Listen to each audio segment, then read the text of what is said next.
Evo opet jednog istočnjačkog jela koje je toliko dobro da se proširilo širom sveta i pravi se u svim boljim restoranima se sluša. Zove se baba ganuš, što se prevodi kao brižni otac, tako nešto, brižni babo. To je u stvari jelo od plavog patliđana. 2 velika plava patliđana, oko kilogram, ispeku se u rerni na oko 200 stepeni. Treba 20 do 30 minuta, ja sam pekla 30 minuta, volim da bude lepo ispečeno. Doda se 2 kašike tahinije. To je pasta od susama, vidite kako je čvrsta i gusta, nije loš ovaj tahini koji sam kupila.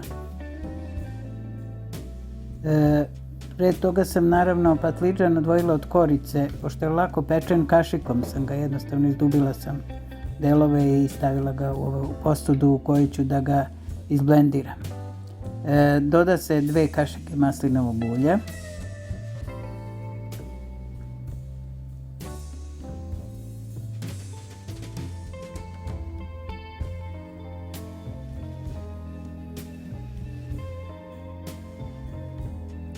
Ja ću ovog puta napraviti, pošto pravim veganski ručak, napravit ću raznorazna jela koja će se međusobno dopunjavati i ovo će biti jedno od tih jela.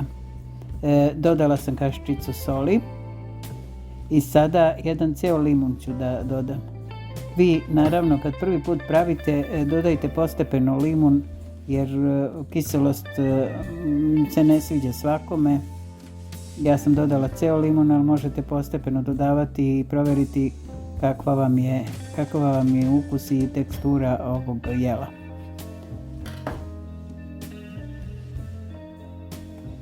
Naravno sok od limuna.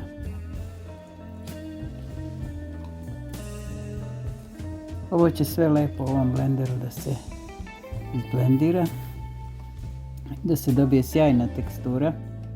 Se sviđa ovo jelo, zapratite moj kanal za još zanimljivih jela. Ja zapisujem recepte koji mi se dopadnu i onda ih pravim zato što zaista volim da mešam ukuse razne i kombinujem jela sa raznih prostora i od raznih naroda. Ovo je bio jedan veoma sočan limun, ali mi volimo malo kiselije pa sam ga zbog toga celog stavila.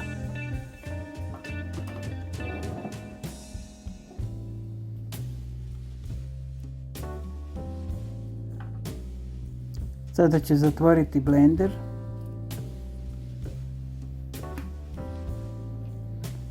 Da od ovoga napravim kompaktnu masu.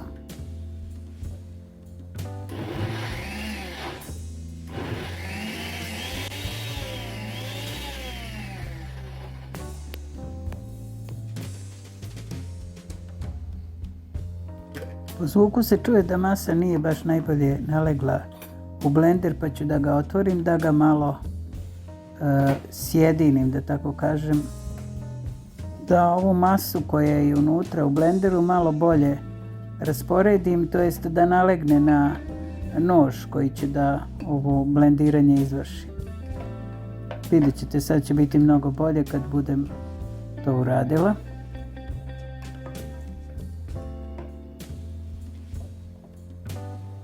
Jednostavno ću ga malo pritisnuti uz taj nož da ne bude dole prazna oštrica, a materijal zaglavljen u gornjem delu blendera.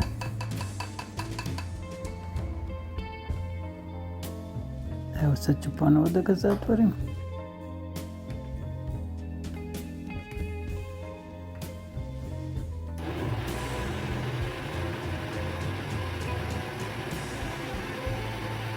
Proces počinje ponovo.